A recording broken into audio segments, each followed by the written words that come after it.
बिस्मिल्लाहिर्रहमानिर्रहीम। Dear students, इससे कबल मैं आपको जो पैसिवास के बारे में बता चुका हूँ, present indefinite tense, present continuous tense, past indefinite, past continuous tense और फ्यूचर इंडेफिनिट टेंस, ये 4-5 पैसिवास के बारे में बता चुका हूँ। आज है प्रेजेंट वही एक्टिव एंड पैसिव वॉइस। आज प्रेजेंट परफेक्ट टेंस के बारे में है। प्रेजेंट परफेक्ट टेंस की अलामत यह है कि सब्जेक्ट के बाद हमेशा हैव या हैज़ लगकर वर्ब की थर्ड फॉर्म इस्तेमाल होती है।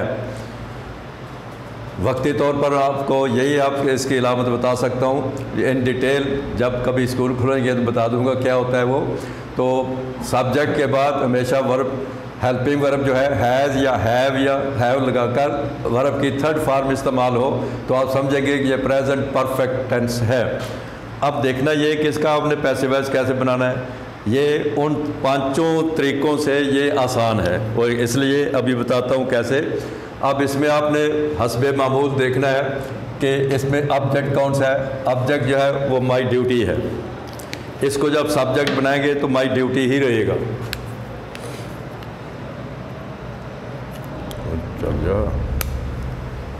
इसको जब बनाएंगे तो माई ड्यूटी ही रहेगा। My duty.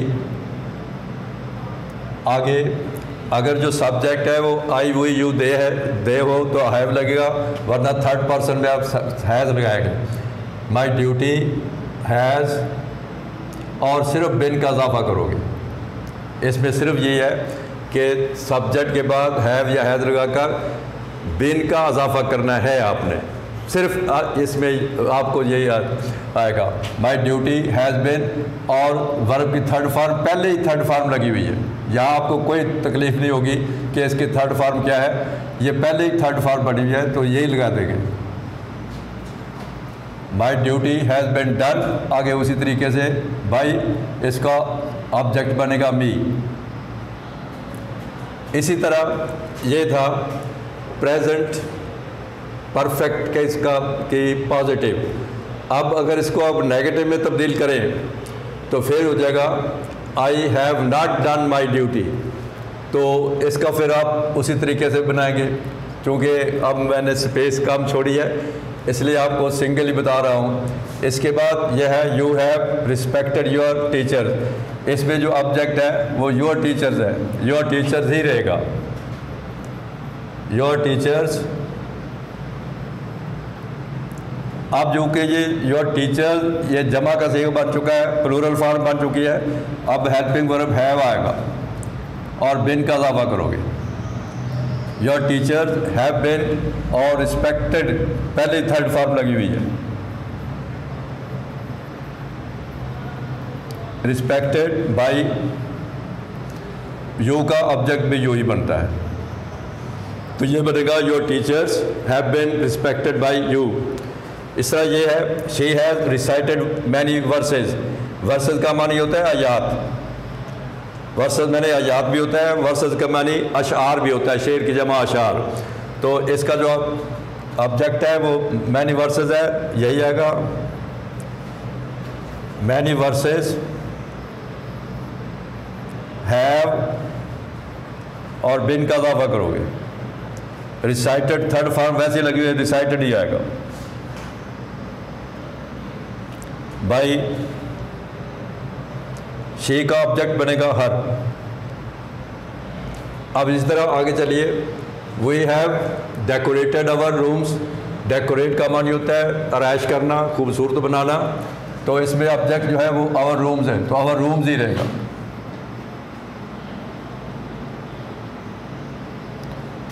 हैव और बिन का इजाफा करोगे। और डेकोरेटेड थर्ड फॉर्म है, डेकोरेट पहली फॉर्म है, डेकोरेटेड डेकोरेटेड यही आएगा। डेकोरेटेड बाई वही को अस में तब्दील करेंगे। इस तरह यह है द पियन हैज़ रंग द लास्ट बेल बिफोर। यानी पियन ने पहले ही घंटी बजा दी है। अब इसमें जो बिफोर है ये एक ज़ायद मैंने लफ्ज़ लिखा है, इसको आपने नहीं लेना। ये जब इसका पैसिव वॉइस बना लोगे तो बिफोर आखिर में लगा देना। इस तरह इसमें दी लास्ट बेल जो है ये ऑब्जेक्ट है, इसको सब्जेक्ट बनेंगे तो यही होगा the last bell.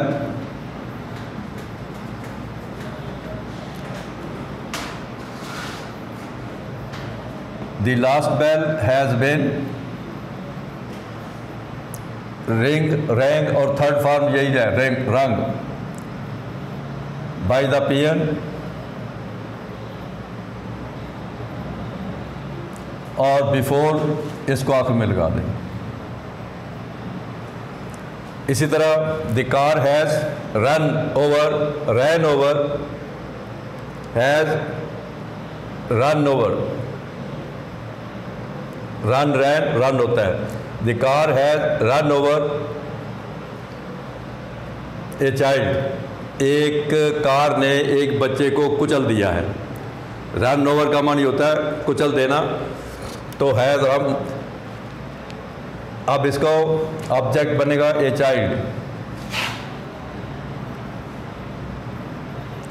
A child has been run over by the car. ये था प्रेजेंट परफेक्ट का पैसिव वॉइस में तब्दील करना। अब ये एक बात जो है वो ज़हन से रखें, यह आपके ऑब्जेक्टिव में आता है सवाल कि use the following verb into correct form, सही फॉर्म में कैसे इस्तेमाल करोगे। आम तौर पर जो इम्तहान में आता है, एग्ज़ाम में जो आता है वो ऐसे आएगा ही डैश प्रेयर डेली, और नीचे 3 या 4 फॉर्म लिखी होगी, से, सेड, विल से, सेज। आप कैसे तलाश करेंगे कि इसमें से कौन सा है? आपने तुकबंदी से लगा देना, ठीक हो गया ना तो ना सही। आज मैं इनके बारे में असूल बताना चाहता हूँ कि ये कैसे आप पहचानेंगे कि इसमें फ़लाँ वर्ब लगना है। मसलन ये पहला फिक्रा मैंने लिखा है शी डैश प्रेयर डेली।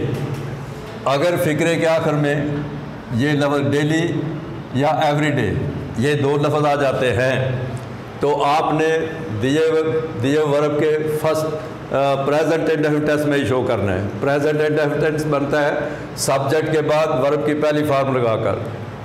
लेकिन एक और असूल इसमें कि अगर सब्जेक्ट आई वही यू दे होगा तो वर्ब की पहली फॉर्म ही लगती है। मसलन I come here, we come here, you come here, they come here. अब ये हो कि वो यहाँ आता है तो फिर हो जाएगा ही कम्स हेयर, वो आती है शी कम्स हेयर। सलमा आती है, सलमा कम्स हेयर। अकरम आता है, अकरम कम्स हेयर। इसे थर्ड पर्सन सिंगुलर नाउन कहते हैं। कोई भी फाइल एक होगा तो अपने वर्ब की पहली फॉर्म के साथ एस यही एस लगाना होता है। तो यह होगा शी से लिखा हुआ है तो यह सेज आएगा, शी सेज प्रेयर्स डेली। और इस तरह take, they take bath every day. ये याद रखना है कि अगर लफ्ज़ डेली या एवरी डे आ जाए तो आपने प्रेजेंट इंडेफिनिट टेंस ही शो करना है। एक और बात ये मैंने लिखा है द सन, इसमें राइजेस आएगा। क्यों the sun rises in the east क्यों आएगा? इसका मतलब है कि सूरज मशरक़ से तुलू होता है। ये आलमगीर हकीकत है कि सूरज जब से दुनिया बनी है मशरक़ से तुलू होता रहा है, अब मशरक़ से तुलू ही होता है और मशरक़ में ही अपने रूटीन के मतलब तुलू होगा। इसे कहते हैं यूनिवर्सल ट्रूथ, आलमगीर हकीकत। इसमें आपने प्रेजेंट टेंस इस्तेमाल ही करना है।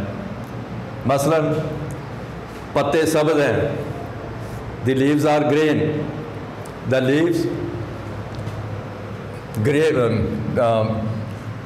ग्रीन ये होगा। अब ये एक बात मैं आपको यह समझाना चाहता हूँ कि अगर ये लफ्ज़ डेली और एवरीडे आ जाए तो आपने प्रेजेंट इंडेफिनिट शो करना है। अगर फ़िक्रे के आखिर में यस्टरडे या last year, last week, last moment, last Sunday, last Saturday आ जाए तो आपने सेकंड फॉर्म इस्तेमाल करनी है, क्योंकि वो पास्ट को शो करता है, गुजरे हुए वक्त को ज़ाहिर करता है। तो उसमें दिए हुए वर्ब की आपने दूसरी फॉर्म लगानी है, शी केम हेयर यस्टरडे, या केम आएगा। इसी तरह लास्ट ईयर हो जाए, last week, last month, last moment आ जाए, तो आपने दिए हुए वर्ब की सेकंड फॉर्म इस्तेमाल करनी है, he passed the B examination last year.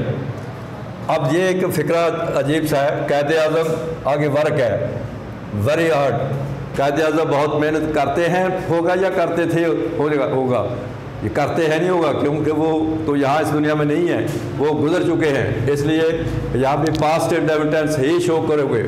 कायदे आज़म वर्कड वेरी हार्ड। अब ये यहाँ एक और रसूल है, अगर फ़िक्रे के आखिर में tomorrow, next Monday, next week, next moment ये लफ्ज़ आ जाए, तो आपने फ्यूचर ही शो करना है। मसलन I shall see you tomorrow, schools will reopen tomorrow on next Monday। इस तरह ये है, we in the class 10th class in 2022 B लिखा हुआ है, तो लिखा है we shall be in 10th class in 2022। तो ये बी जो है ये वर्ब की पहली फॉर्म में होती है, इसके सेकंड फॉर्म बी और सेकंड फॉर्म में इसकी वाज आएगी, याद रखना, और थर्ड फॉर्म में इसकी बिन आती है। तो ये पहली फॉर्म ही है, तो वी शैल पहली फॉर्म ही आएगी, we shall be in 10th class in 2022, यानी हम 2022 में 10वीं जमात में होंगे। इस तरह अगर फ़िक्रे के सब सब्जेक्ट के बाद हैज़, हैड या हैव हो, तो आपने दिए हुए वर्ब की थर्ड फॉर्म लगानी है। ही हैज़, पास की थर्ड फॉर्म पास्ट आएगी, पास्ट। इस तरह इसके बाद भी दे हैड, टेक की थर्ड फॉर्म टेकन, यानी हैज़ सब्जेक्ट के बाद अगर हैज़, हैव या हैड है, तो आपने दिए वर्ब की थर्ड फॉर्म लगानी है। इस तरह अगर सब्जेक्ट के बाद शैल या विल हो, तो आप उसके बाद हमेशा वर्ब की पहली फॉर्म लगाएंगे। आई शैल हेल्प यू, यानी फ्यूचर को ज़ाहिर कर रहा है, आई शैल पहली फॉर्म में आएगी हेल्प। और इस तरह ही विल डू। यहाँ एक बहुत अहम चीज़ है, अगर फ़िक्रे के आखिर में सिंस या फार का लफ्ज़ आ जाए, तो फिर आपने प्रेजेंट परफेक्ट कंटिन्यूस टेंस या पास्ट परफेक्ट कंटिन्यूस टेंस इस्तेमाल करना है, और वो बनेगा इट, इसके बाद आएगा इट हैज़ बीन, और रेन के बाद third form second form ING इस्तेमाल होगा, it has been raining since morning. और इस तरह I have been waiting for you for 5 minutes. इन बातों को बेटे अगर आप याद रख लें, अच्छी तरह से ज़हन कर लें, तो ऑब्जेक्टिव में जो 5 नंबर का सवाल आता है पहले नंबर पर ही, वो आप किसी सूरत में गलत नहीं कर सकेंगे इंशाअल्लाह। तो इनको अच्छी तरह ज़हन कर ले, और कल फिर खुदा हाफिज़ आप कल के लिए। और कल 1-2 रह गए, पास्ट परफेक्ट कंटिन्यूस टेंस और फ्यूचर परफेक्ट कंटिन्यूस टेंस 2 के बाद फिर आपको मैं टेक्स्ट बुक की तरफ ले चलूँगा। खुदा हाफिज़।